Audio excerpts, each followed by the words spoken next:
Hey, foodie friends, and welcome to Chef's Recipe Spotlight with Jessica Ann, where we love to do what we do best, and that's talk about all things food. So, today we are going to talk about it's not really a culinary creation, it's more of like a kitchen hack, I think, but this is going to be gravy mix.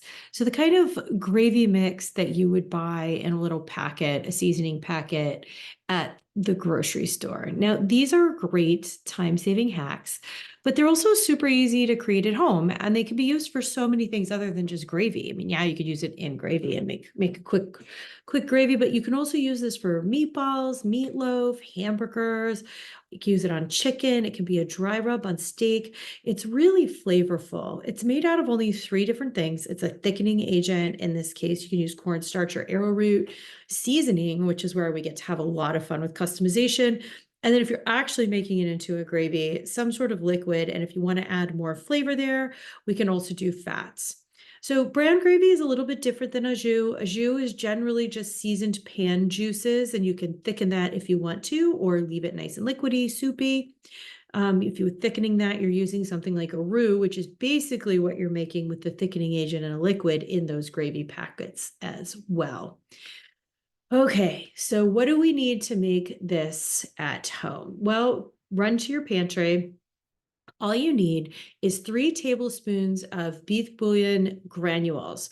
If you have those little cubes, they're about a teaspoon. So you're going to need like 6 to 7 of those. But also, this recipe is super forgiving, so you don't need a ton of them.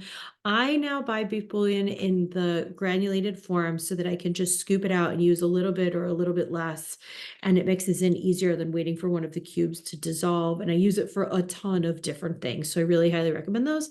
This recipe, we're actually going to use flour, 3/4 cup flour. This makes a big batch, guys. This can make like the equivalent of about 4 of those packets. So don't don't worry if you've got a ton. If you're going to use arrowroot or cornstarch, you're going to need 2 to 3 tablespoons of arrowroot or cornstarch. And then just the basic version of this is a half a teaspoon of ground black or white pepper.